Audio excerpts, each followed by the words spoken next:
Hello, everyone, and welcome to your Monday edition of the Blood Red podcast, brought to you by the Liverpool Echo. I'm your host, Theo Squires, and Liverpool are now 11 points clear at the top of the Premier League table. That sounds nice, doesn't it? Joining me today, we have our LFC correspondent, both home and away, Paul Gorst. How are you, Gorsty? Very good, yeah. Enjoyed yesterday. Nice short trip, wasn't it? We were there and back. Makes a change, doesn't it? Yeah, it does, considering me and Doyle went to Bournemouth and Plymouth in successive weekends. So, very good. Everything worked out fine on the day, and Liverpool are now 11 points clear. And next to Gorsty, we have our chief Liverpool writer, Ian Doyle. How are you, Doyley? Hi, Theo. But how are you? I'm all right, thank you. Good. Yeah, better than I was before the game yesterday. Yes, you took a little turn for the worst there, but we Must found you. pretty much nerves. Pre-match Yeah, The big game, getting to him. Before we start, it's time to get on board with Nord. It's our sponsor shout-out time, so you know the drill by now. To get the best discount off your NordVPN plan, go to nordvpn.com/bloodred. Our link will also give you 4 extra months on the 2-year plan. There's no risk with Nord's 30-day money-back guarantee. The link is in the podcast episode description box. And as always, we are live on YouTube, so get your questions in for Gorsty and Doyley. They will be happy to answer them, as you can see from the pair's beaming faces. And Theo? Ask Theo a question. Sure, ask me a question. Yeah, exactly. The host is part of the conversation. Okay, you can ask me a questions. question as well. I suppose you've already asked me the first question, asking how. Yes, yeah.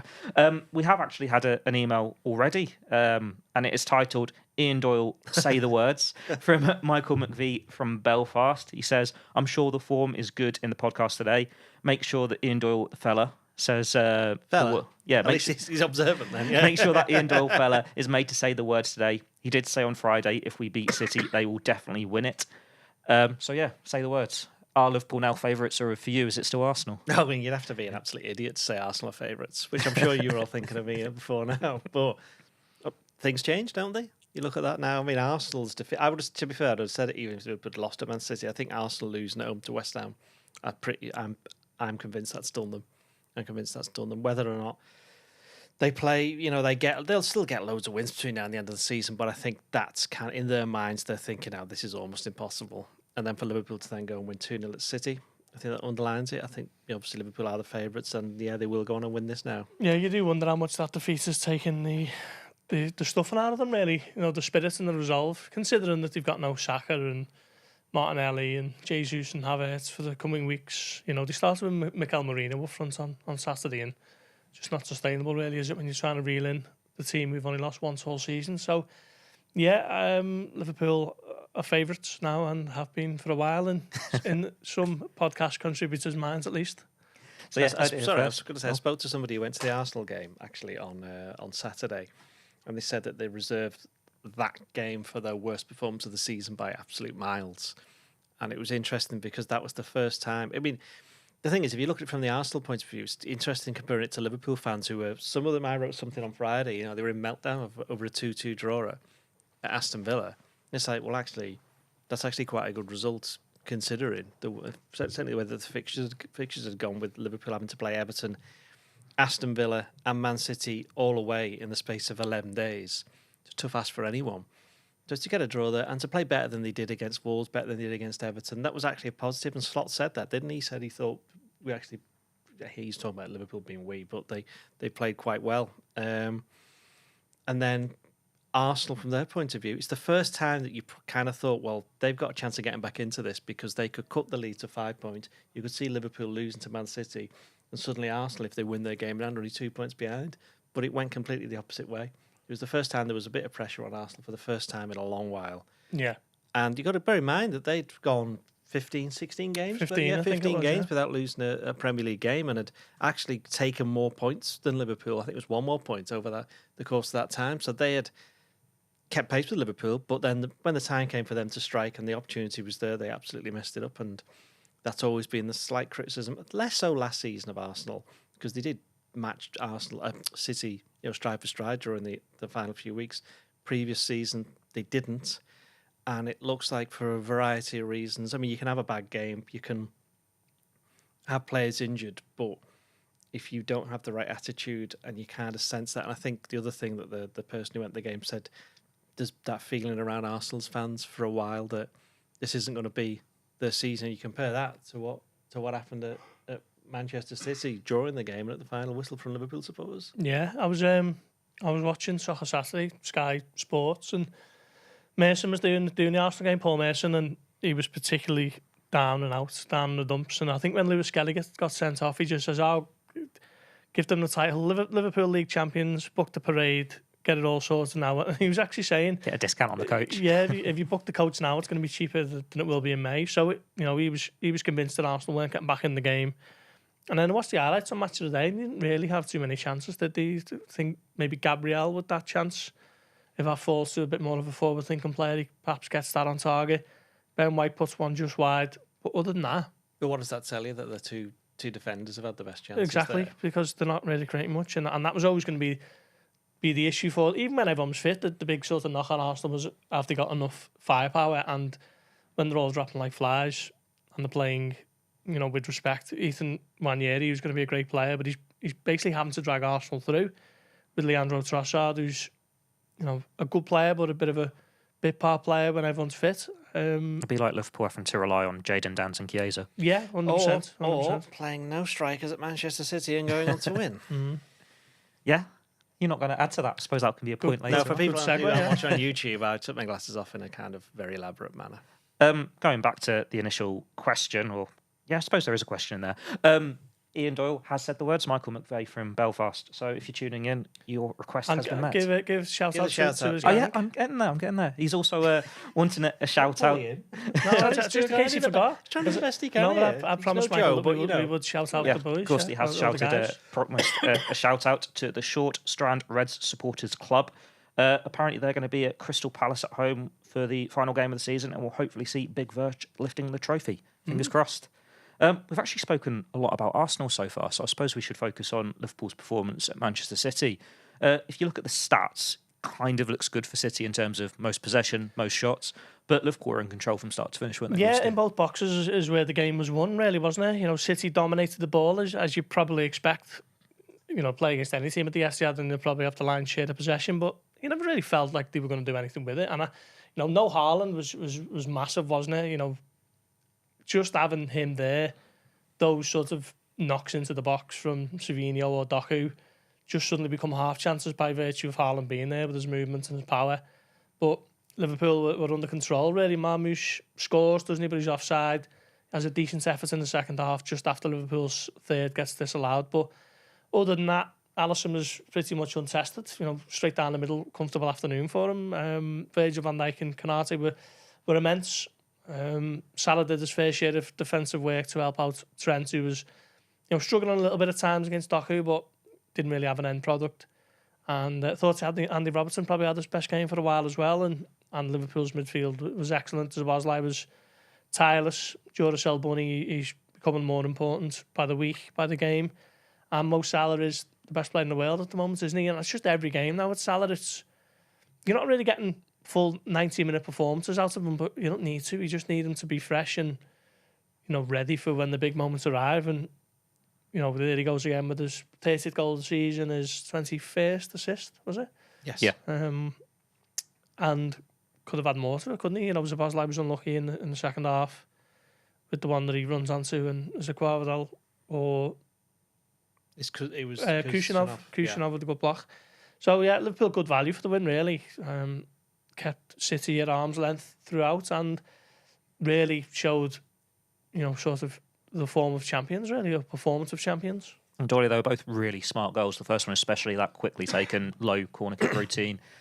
Liverpool, they do pick their moments, like they can take those weaknesses in sides and exploit them. Well, it was the game last year at Anfield against City is when City scored that corner, wasn't it? John Stones, he puts one away, and then the City bench was celebrating, pointing at the set piece guy, whoever it was, and of course this time around it was Liverpool doing it with Aaron Briggs, and there has been a kind of sign recently that Liverpool have been a little bit more creative with the corners. There was one against Wolves which they played it short, and it looked like Trent was fastening his shoelace in back play, but then obviously he just pops up on the edge of the area, and he got the shot completely wrong. But you could see signs. He just met it awkwardly, didn't he? With his left foot. You could see signs of what they're trying to do there, and this one was actually really well done. Actually, if you watch the replay, I can't remember which City player it is. Ake, I think.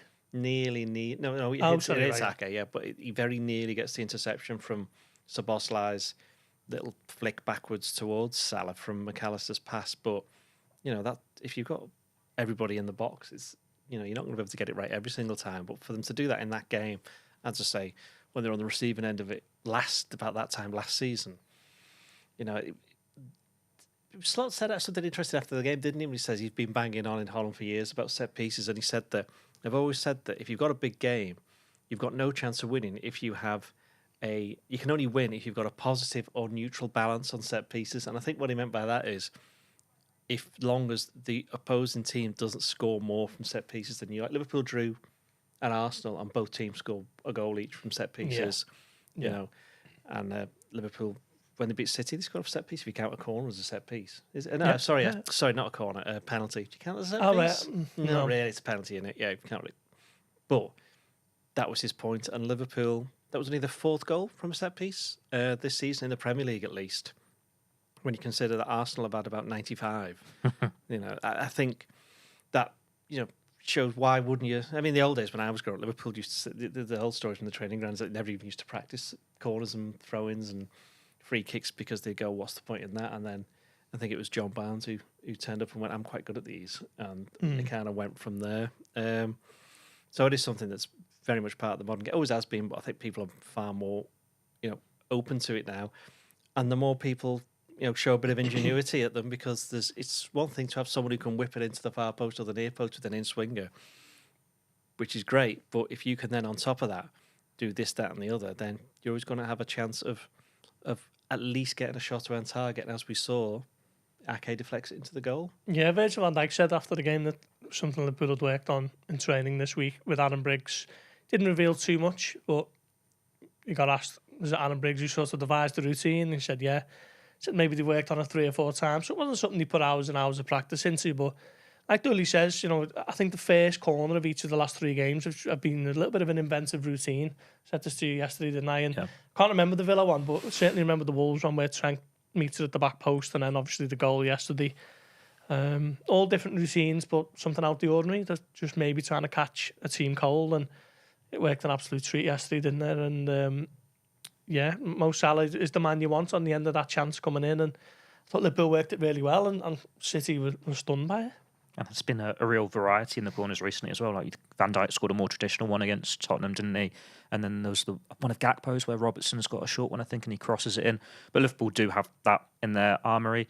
We're going to talk about another tweak that Liverpool did for this game, and that's the formation. No centre forward. Instead went the box midfield of Szoboszlai and Curtis Jones as 2 number 10s.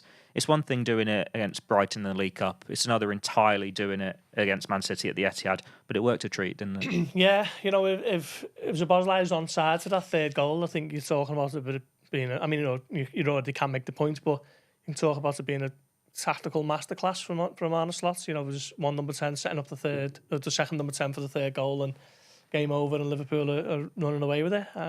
But yeah, it was something he tried in a pre-season friendly. I'm trying to remember which one it was. Possibly the first one against Betis. Was it Betis? It was, yeah. In Pittsburgh, and it basically at the time it just looked like he didn't have any strikers, so it was just something he tried and something you never really see again. It was just that was what he did because they were the only players available to him. But clearly it's something that he's got up his sleeve as a bit of a plan B or even a plan C. It's difficult to sort of pin down where Curtis is playing. Is he off the left? Is it more of a box midfield? I think it's fluid, it changes, and it asks a lot of Jones, but I think he's certainly risen to the challenge in the last 2 games, particularly yesterday. But Szoboszlai's just, I don't think it's possible to make that formation work effectively against teams like Aston Villa and City away from home without his running power. His ability to burst forward and become the man furthest forward. And so many times when he did that yesterday, he almost scores a second himself. He obviously gets the goal and the assist. Could have had another assist for Jones. So it was just an all-round superb performance from him. And yeah, I mean, it's basically been forced upon them, isn't it? Because Jota is still managing his fitness. Núñez, big question marks. Luis Diaz as a number 9, not really worked in recent weeks. So Slot's had to almost think outside the box. And what he's come up with is an actual box, I guess, box midfield. And it's...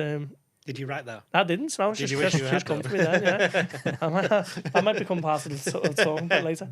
But yeah, I mean, it worked superbly yesterday, and like I say, I think if suppose like just stays on side for that third goal, I think Armstrong can take all the praise in the world for that setup that brings that third goal. But either way, it was brilliant performance from the midfield, particularly when they haven't had a lot of time to work on it, I guess. Slot's done Pep there, hasn't he? Because he can't have expected that.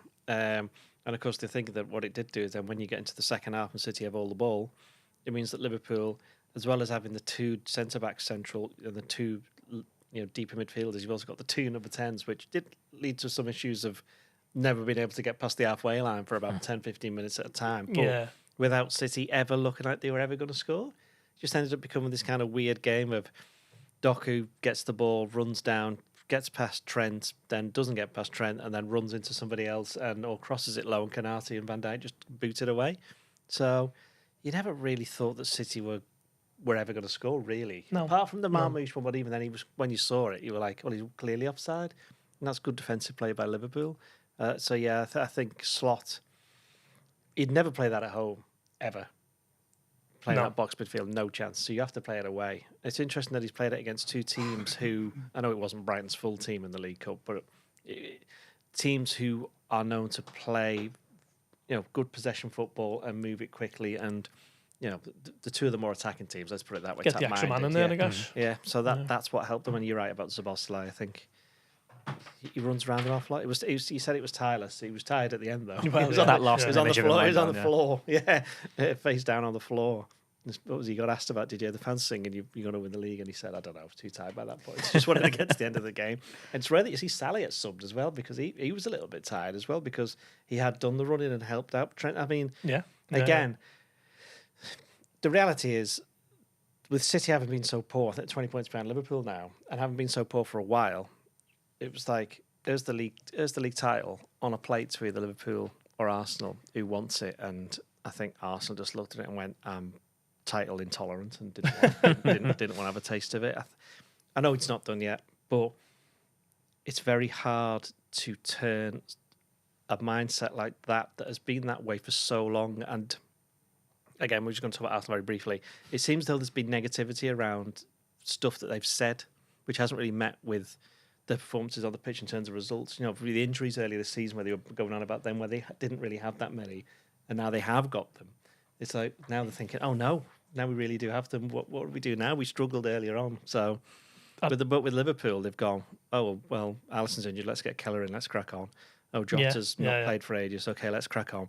Konate's out. All right, let's put Gomez in. Oh, now he's injured. Okay, put Qualter in. Okay, let's crack on. And I think what happened last year with Liverpool and their actual injury list, which is far in excess of Arsenal's at the moment, which ultimately cost them in the end. Let's be honest. Yeah. Because you can only have so many senior players coming back at the same time before. Short of 100%. Exactly. They'd lacked the intensity, and all the players who'd been knocking around all season were just tired by that point. Well, Arsenal and City combined at the moment is still less than Liverpool last year. Yeah. So Liverpool, they learned from that, and I think again that was always a Klopp thing, wasn't it? I think that's just something that's been ingrained in the squad. Things can go wrong, but it's how you react to it. And Liverpool showed against Villa, they went behind and got a draw. Against Everton, they went behind and got a draw. Against Wolves, they were terrible in the second half for the large part, but managed to see it out. I think they've reacted very well to an awful lot of stuff that's happened, which is why they've only lost the one game this season in the league. Yeah. And there's been so many games where they've got points from having been behind. It's almost a self-fulfilling prophecy thing, isn't it? If you believe you have injuries and you're not going to perform as a result, then you won't. And I must admit, I don't really know who's been missing for Arsenal, really, until recent weeks. Obviously, Saka's been out. White was out for a long time, but he's a... But then Timber was back, so they covered it. Yeah. But he's right back, isn't he? Which 50 million right back are they going to pay? Right, because they've had Lewis Skelly. Oh, there you go, yeah. So something's good's come out of that for Arsenal, because you get Lewis Skelly, yeah. I mean, a good player. You've got Zinchenko and Calafiori, you can play left back as well. So Tierney as well. Yeah, so Lewis Skelly's emergence. He looks like a great player, but he's probably not the position you want to get an academy breakthrough. You've already got two for the position. And Liverpool at the moment have got injuries. Conor Bradley means that Joe Gomez. So Trent's going to have to play all the games because there is no other right back. Jota's being carefully managed. And Jones as well. Although I think he's over his issues now, judging from his performances in the last 2 games.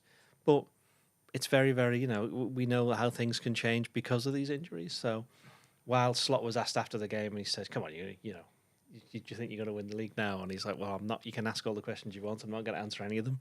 And he did make the point that if it'd been any other league in the world, I'd say, yeah, we've got a really good chance. We're probably going to go on and win it. Because you think, asked, is it your title to lose? Yeah. He says, but in this league, it's not like that. Because Liverpool do have some hard games coming up, but, so do Arsenal. Well, that's the thing with Arsenal. I feel like we're talking about Arsenal more than Liverpool, but I think Wednesday night, it'd be interesting to see how they respond to the last few days. Nottingham Forest away. Liverpool know how hard it is going there for the night game, especially with them chasing Champions League. Forest win, they go on the same points as Arsenal. So yeah, it's a big game for them as well. I can't see Arsenal winning it, to be honest. I just don't think they're creating enough. And particularly against the Forest team who know how to defend, who love defending, don't want to have the ball. So I think that could be nailed on 0-0 or Chris Wood 1-0. The challenge for Liverpool has now changed because I think it's now come to. It's almost like encapsulates the way that it's that Slot wants his team to play like they played against City, where they got ahead and in the second half they went, right, let's just keep what we've got. It's almost become that in the Premier League now. They're 11 points clear, which could be 8 with Arsenal winning their game, and which would be against Chelsea. You'd like to think they're probably going to win that because Chelsea aren't very good at the moment. They'll turn up though, won't they? Month's time, London derby. I don't know. Anyway, but the point being is that even if they win, it's still 8 points. Liverpool have 11 games to then get that over the line. So it's become managing the situation. And obviously the Champions League's coming back in week after next, isn't it? No, it's next week. Next week. Yeah, week on Wednesday. I need to sort that out. Yeah. Flying, I don't know. I haven't sorted it yet. Need to hurry up, yeah. So yeah, that's going to make an impact, and it will make an impact on the other team that we can't mention anymore, which is the team from London who play at the Emirates, because they're still in it as well. So, maybe their priorities will shift, and that'll help Liverpool as well. We've got a question now from the Moore Lawman, which is following on the box midfield and the attacking options. Do you think Slot doesn't feel he has a striker that he can depend upon, so that's why he's decided to fix the issue with the midfielders that he can depend upon? Because those 4 midfielders, they are the players he seems to rely most on in this squad, and he's just found a way of getting them all in. And you look at those backup attacking options, it's telling that Jota doesn't come on. Granted, he's only just back from injury. Nunes after the backlash with Villa, and then it's even Elliott coming on ahead of Chiesa when Salah comes off. It certainly seems that he's got players he does rely on and players less so. Yeah, I think that's a very fair point. I think he knows he's got 4 midfielders to go into 3 positions, hasn't he? And it's just been a case of who misses out. More often than not, it's been Jones, but he's certainly been... he's had no qualms putting Jones in. He certainly had more picking Elliott from the start, and Endo hasn't started a Premier League game, has he? But yeah, in terms of trust, I think there is that in terms of maybe a little bit unsure of what Jota can give it in terms of a full 90-minute performance, because I think he's only started 2 Premier League games since October, hasn't he? And they were the last 2 before Sunday. Nunes, the question marks have never really gone away, and if anything, they've got bigger and louder after Wednesday's miss, and then general performance after letting his head drop. And he wasn't great against Wolves either when he come on. In the second half, he needed to hold it up and relieve the pressure, and didn't do that at all. So, yeah, I said it for months. I think Liverpool are hurtling towards a number 9 decision in the summer, and for now, he feels that going with the sort of 4 midfielders is a better way of approaching a difficult away game. So, I think we'll see that again before the end of the season when Liverpool play. Got to go to Chelsea, I guess, haven't they? And maybe even Arsenal at Anfield. But yeah, I do think there is something in the fact that he doesn't quite have complete faith for various reasons and different reasons with who he's got as his number 9s. It was alluded to with you, wasn't it, in the embargo as well, before Sunday's game? Yeah, well, he was asked sort of directly, are you going to buy a number 9? And he said, we know what we're looking for now in terms of the squad. We've made the decision not to do anything major in the summer because we wanted to assess the squad, and now we've got a fair idea of the positions we need. And then he did say, I'm not going to tell you what positions we're looking at, and I'm sure you can appreciate we've got some contract issues to solve, and the fact that we're just sort of focusing on trying to win the league. But it's clear that him and Richard Hughes, the sporting director, know what needs to be done, and I'd be astonished if a number 9 wasn't high up on that to-do list. I can't see them playing that box midfield again this season unless the possibility of PSG away. I just can't see it. They're not going to play it against Villa or Bruges away if they get through. And if they then play Could do again, the PSG next week, couldn't they? yeah, and if they then get through and play either Arsenal or Real Madrid, I think will probably win their particular games. They won't do it. If they play Atletico Madrid, they won't do it then either because Atletico Madrid just love defending. So what will be the point in just like a game in which no one did anything? So I mean that's looking very far ahead. But I don't think he wants to play anyway. I think he'd rather play forward. And then could Szoboszlai become a false nine like Bobby Firmino? No, I don't think so. You need to utilise his running power, don't you? So we've said for ages that they're going to. I'd be amazed if they don't sign a striker. And it'll be one of many players that they're going to have to sign in the summer. You think there's going to be a both, don't you? Yeah, 6 or 7. I know every single year we say it's going to be a big summer, but if you've got the reality of at the moment 3 players are definitely leaving. Well, I mean, I'm pretty sure they won't all leave, but at the moment, you've got to plan for that. And they must have contingency plans, right? And then you're looking at least one striker. If you're one of those, is going to go. Chiesa's not really done much. I think they might have to replace him. Look at the centre-back situation as well anyway. And then obviously there's a goalkeeper coming in. So that's one player coming in. So we've said this before on the pod. There's going to be quite a lot of high turnover this summer. And of course, it's Slot now putting his own stamp on the team because he'll know what he wants. And I think, Salah can't go on forever. You have to look. We've been saying this for the past 2 years, haven't we? Yeah. And he's like, oh, there he is, still scoring 15,000 goals. So. Does his hamstring last year think, oh, that's him done? He's going to slow down. There we go. There he is again. Yeah, I didn't pull you up on this, Theo. When we were driving home, you said something towards the end of our journey where you said we were all writing him off last year, and I thought I went. Yeah, I'm pretty sure one person here was, and it's not me, and it's not you. Yeah, no. But he didn't have a happy end to the season last year, did he? He gets the hamstring at AFCON, and then never really is the same. He has to bust up with Klopp at West Ham. Much of a busted, was it? Let's be honest. I mean, it was. There will be fire. It was a flashpoint, wasn't it? A discussion point. If I speak today, there will be fire. They had a little disagreement. Yeah, but it was all. We had worse in here. Contributing towards the narrative, wasn't it? But this season, he's shaved his head and he looks like he's going to go on forever and ever. That sounds like me. Yeah. Just a little bit now on the defensive setup. Konate and Van Dijk, they're absolute rocks at the back. And I know we've touched on Doku getting past Trent, but could that not be deliberate ploy? Because Doku's not got that end ball, so you force him down the line. You don't want to run the risk of him putting one in, do you? I'm pretty sure they did say just letting it past. If he cuts inside on his right foot and gets a shot off, he's more likely to do something than forcing him onto his weaker foot. Well, Guardiola said after the game, didn't he? Said even when Alexander-Arnold was over there, he said sometimes it was Szoboszlai, Salah, and then Gravenberch. They were all going over there to protect him. And his gripe was that if he's got 2 or 3 players around him, where are all our other players who are free? And of course, what Liverpool managed with this box midfield is that all of Liverpool's players were behind the ball anyway. Normally, you'd have at least one of them was further up, the striker, but no, they were all there. So. No, it wasn't it was a deliberate ploy by City to get Doku on the ball and Savinho to run out the fullbacks, 100%. But we said before, Trent had a bit of a difficult time. Less so in the second half, I thought, because he got a bit more assistance as well. And I thought Robertson, as you said, had a decent game against Savinho. Certainly in the first half, Savinho didn't really do much, and Robertson got a little bit tired. And you saw that straight away, and they brought Tsimikas on, who produced his own unique brand of defending at some point. It was a little bit unconventional at times, but got the job done.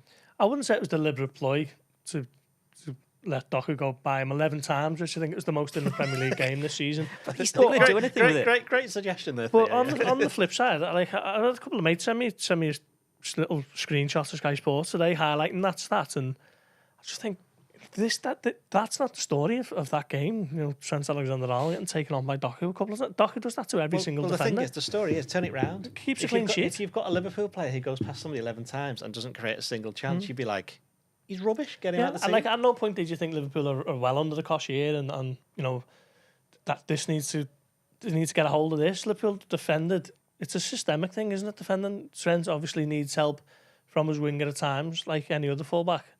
And at times Doku did get around him a little bit too easily, but Doku's going to do that with everyone, though, the kind of quicksilver way that he plays. But the end product wasn't there. The thing is, the biggest impact that Doku's had on Liverpool so far since he moved to City is on McAllister's chest. Fair enough. But City, they did miss Haaland. They didn't have that focal point in attack, and they were poor once again. Liverpool have been here before, twice in recent seasons, and turned it around.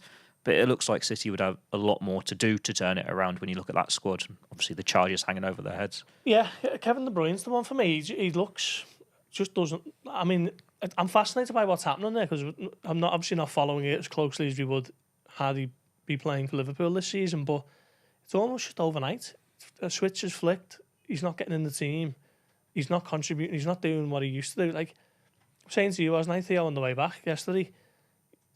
A couple of years ago, whenever De Bruyne got on the ball, in Liverpool games, you think, oh, he had two bad injuries in the past 4 or 5 years, hasn't he? And I think over time that's going to catch up with you because I know some people will say, well, is this why FSG aren't sorting out Salah in particular because they look at someone like De Bruyne who's fallen off the cliff overnight? He didn't fall off it overnight. If anything, he's done really well to stay by the edge of the cliff for as long as he did. What age is he? Same age as Salah, I think. 33, both, same age as De Bruyne. Both in the same contract situations, which is fascinating to me because you haven't heard a peep about De Bruyne's have you all season. It was the same with Son, wasn't it? Until just before he actually signed one at Tottenham. He just quietly signed an extension in November.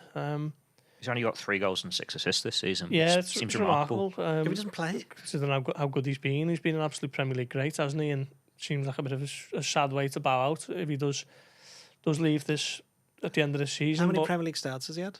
It says at the bottom you'd add it there. Yeah, 12. That's 12 from 21. But City's rebuild looks huge, doesn't it? You know, Gundogan, they got him back and it hasn't worked. He looks a pale imitation of the player who left for Barcelona. Rodri's got the bad injury. Van Dijk has shown that he can come back from that, but you know that doesn't happen overnight either, does it? It's different in midfield too. Like Van Dijk doesn't have to run around as much. A lot of issues. Kyle Walker probably going to leave in the summer permanently, isn't he? After going on to Milan on loan. We spent 200 million in the summer, you know, on Kushinov and Nico Gonzalez, Marmoush and Vita Reis or Reyes, however you say it.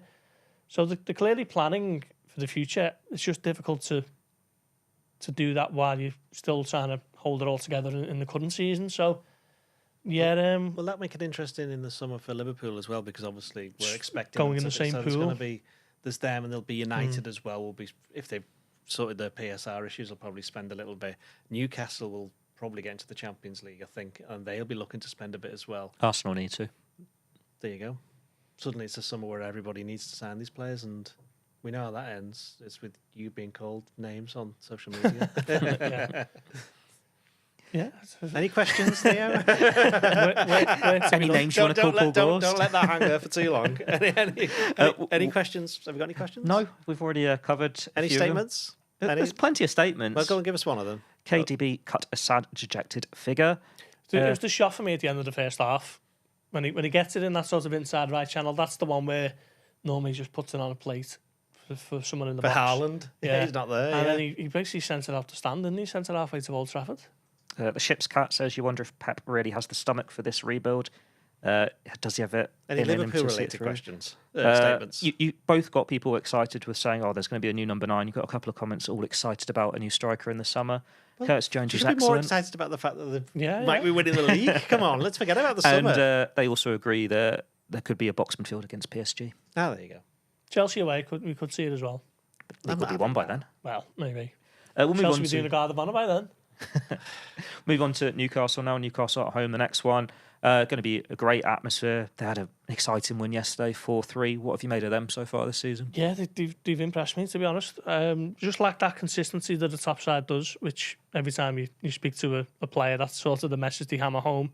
It's about being consistent. And I think Daniel Sturridge said it yesterday on Sky Sports. Consistency is such an underrated quality. It doesn't really get spoken about much, but that's what Liverpool have been this season. If you look at their results, there are not many that sort of jump off the page at you as a sort of, what a statement that is. I think yesterday was.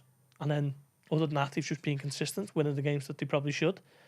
So Newcastle sort of have to develop that, but on any given day, they can give anyone a game, can't they? Isak, for me, is probably the most complete striker in the Premier League. Anthony Gordon has really impressed me since he's gone there.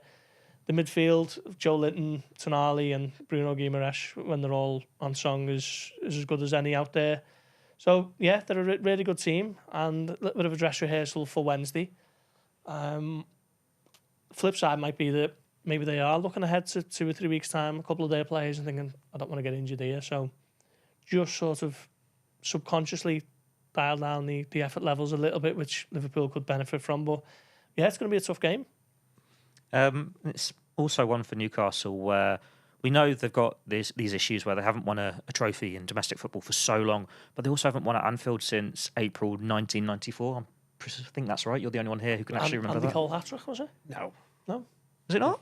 Or was that the one at St Well, James's? they only won 2-0, so... Okay, that was one at St James's then. Yeah. But yeah, so Liverpool, it's a one-sided rivalry for them. But they don't like Liverpool very much. They'll want to get them anyone, over. do they? Let's be honest. Who do Newcastle like? Certainly not. They don't like Everton by all accounts. Well, so we've discovered today that there's a massive rivalry between Everton and Newcastle. Is this true? Oh, yeah. Pickford. Okay, Pickford's normally at the centre of a lot of arguments. Let's be honest, yeah. Unfortunately for Everton, he was in the centre of his goal for that free kick from Fernandes as well. He possibly should have been. Anyway, going off topic there. What was the question? Newcastle, relationship. Yeah, okay. Yeah, I mean, obviously, Liverpool and Newcastle tend to be quite good games. We had one already this season. Anfield, it was the 2-4-3s. Even last season, 4-2. That was quite an entertainment. That was when Liverpool somehow managed to... Liverpool, absolutely battered them, and somehow it only ended up 4-2. Yeah. It's like, Liverpool, they were just totally on top there. Was that when Szoboszlai got injured or came back? Yeah, when he got injured, yeah. And that's interesting about that is that was when Newcastle had done really well, and then they'd got to the end of a very long run of important games and they were just knackered. And I wonder whether, Newcastle have conceded 7 goals in the last 2 games. They were a bit lucky in the second half against Forest from what I saw. Forest gave them a proper game. You can see why Forest are where they are in the table, and what you mentioned before about the tough game that Arsenal got coming up. But I think Liverpool, if they can just play their game, they were very ordinary Liverpool up at St James's Park in the first half.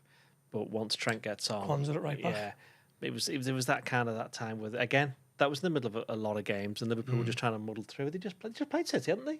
Yeah, they just played City and won. So 3 days earlier. 2-0. So I don't think it'll be far removed from that. It could be a bit of an end-to-end one. I don't really think that the League Cup final coming up will have any much bearing on it. It's certainly one for Liverpool, and while there has been some suggestion that I think certainly I read some stuff after they got beat by City 4-0 that some players had their eye on the final. It's like, well, hang on. Great. So you already know you're in that final, and it's still a few weeks off. But Newcastle can get into the Champions League and should do.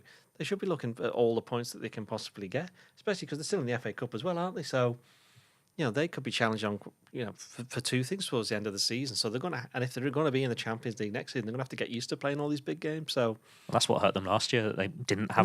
They do have a massive squad as well.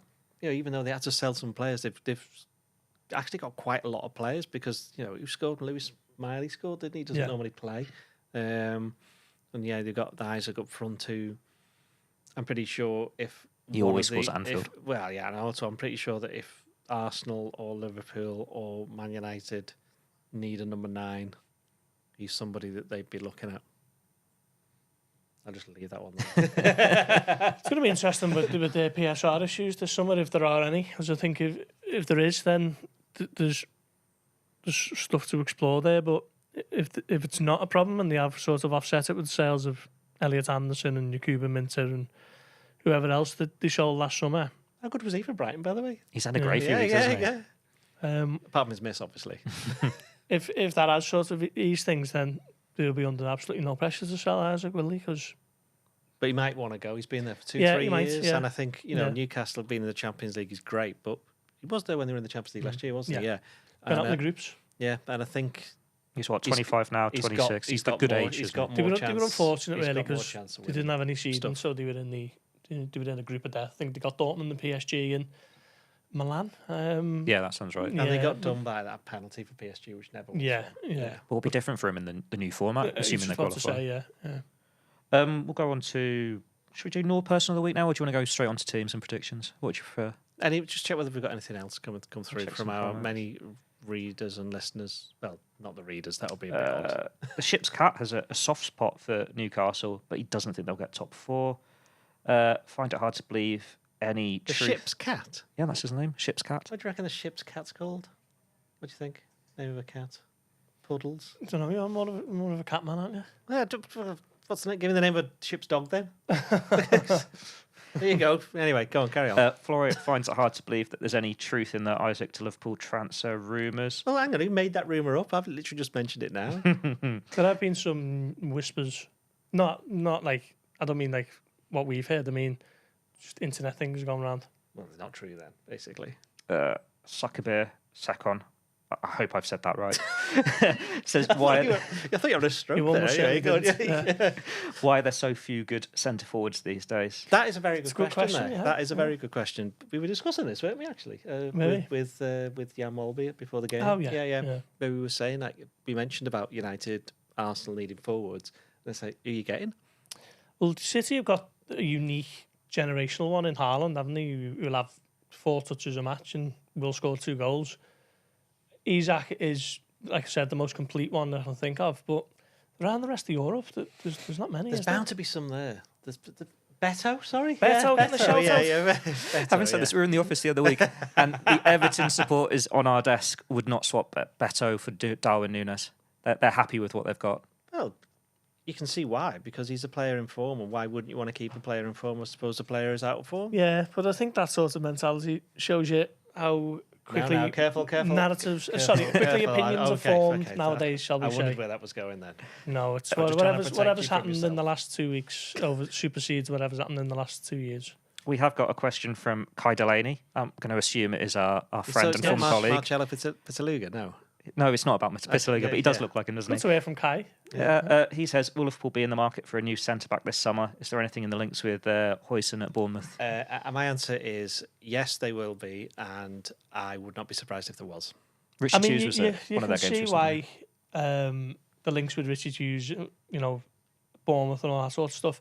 Liverpool are very aware of Huijsen in terms of they were almost using his move from Juventus to Bournemouth as a barometer for judging Sepp van den Berg's price point in the summer. So clearly someone who they know very well, and someone who Richard Hughes in particular will know very well.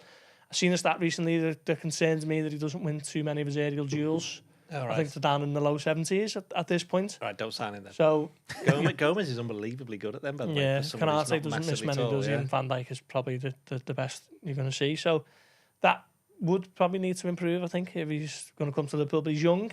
He's at a club in Liverpool have decent relationship with and probably feel they can prize him out of. So yeah, that's not a massively far-fetched one, is it, that one? Branthwaite would be good to get from Everton, but the chances of Everton selling to Liverpool is probably 0. Although it would be a bit weird if Branthwaite goes from 14th, 15th place Everton to 16th place Manchester And Everton United. without PSR hanging over them is a different kettle of fish. You feel like it maybe could have been done in the last 2 years if it was there to be done. Apparently they've got a new stadium as well that they're going into. Yeah. The freaking groups. Speaking to someone at Everton recently, who doesn't feel as though PSR will be as much of an issue as it has been in recent years for Everton. Therefore, chances of signing Gerard Branthwaite decrease. But I think Unless he Liverpool do wants to like go. him. We're talking about a few clubs today, aren't we? Arsenal, Everton, City. Getting the whole collection in the Premier League. It's turning into a Premier League podcast. It's not really, has it? No, it's not. Nord person of the week. Who are you going for? Kai Delaney for messaging. Mo Salah No. Dominic I'm Szoboszlai. going to go with Szoboszlai because he's a very handsome man. That is, he looks like a young Freddie Mercury, I think. Does he? Tom Szoboszlai, I think he does. Come on. He's got teeth. Yeah, but you know what I mean. Go and look at the pictures in the old days. He should have had another couple of assists this week, shouldn't he? Yeah, he should have. Hang on, yeah. are you trying to talk us out of this? No, I'm agreeing with you. No, It's all right, not Dennis. his fault. He's put on a play for Jones and Núñez. Well, it was his fault. He was offside. Yeah, close, let's though. give it to Szoboszlai. Yeah, let's give it him, yeah. He's probably running it to pick up the award. Team's time, unchanged back five, or Simicast maybe, is he coming in? I'd play the SIM card. Yeah, I'd slot him in. I think that He's very mobile. Hey, see, he's getting it now. Yeah. Ring the changes. Exactly. Very good. Yeah.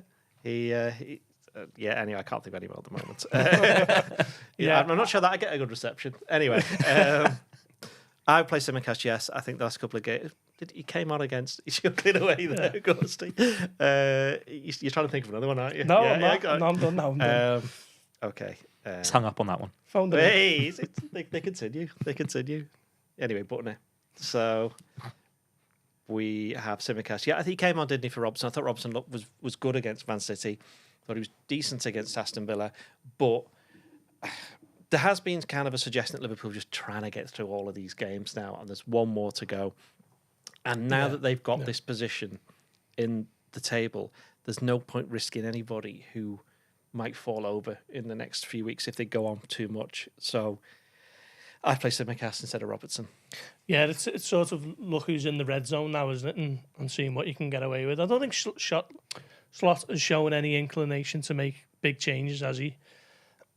Compared to maybe last year where Klopp would routinely sort of make 3 and 4 changes a game. So I think it'll be Robertson. And I think the rest will be unchanged. What do you do in midfield? 4-3 again, isn't it? Yeah. I think he might have to give Szoboszlai the night off. I think it was the second most he's run in a game yesterday. I think he clocked up 11 kilometres. Not sure what game he ran the most in, but he's going to need to have a little rest at some point. So I think this could be the one for him. I think I'd agree with that, but the only thing is that I think Jones is a better player to bring on a sub for some reason. He seems to make more of an impact when he comes on compared to Szoboszlai, although someone will no doubt discover the complete opposite to that with all the stats, but that's what it seems. Otherwise, yeah, I'd start with Jones rather than Szoboszlai in the 3, along with Gravenberch and Mac Allister. No concerns about Gravenberch's... No, because he played himself back into it, didn't he? I thought he was quite good. He's always going to, though, wasn't he, at City? Yeah. You could make the claim for Endo or Elliott, but Slot just doesn't look like he's going to bother with it. I think if there's a game that's going to there, some of them might play. It's Southampton at home. Yeah, we were saying this on the drive back yesterday. Yeah. Front 3, Salah's obviously going to start. What would you do for the other 2? Well, you think Jota should be fully rested, having not played since Villa. So that'll be a week where he didn't play the full game either. Did he play an hour, was it? So, yeah, I'd start Jota. And start Gakpo, actually. So would I. And then score predictions. 2-1 Liverpool. I think it'll be 4-2 to Liverpool. Another mad game. Yeah. I think my scorelines have become increasingly insane, although I was right. Did we all say they'd win at Man City? Because I said they'd win 2-1. You said 2-all? Did I, yeah? Yeah, you said 2-all. I was right. so I didn't say anything. Got it half right. Right again? You never know, yeah. Well, I wouldn't say that, but... Yeah, I expect lots Arsenal of goals lose. as well. No, I said Arsenal were favourites. And now they're not. Come on, Paul. You've heard it enough times. No, that's true, yeah. It's only this weekend that your mind has changed on that. And even before Liverpool beat Man City, yeah. Okay. That's all we have time for today. Thanks to Gorst and Ian Doyle for joining me. Thanks to everyone watching and listening at home. Thanks for all your questions. We'll be back on Thursday morning. To hopefully reflect on a win over Newcastle at home and start the long look ahead to PSG in the Champions League. Until next time, thanks and goodbye.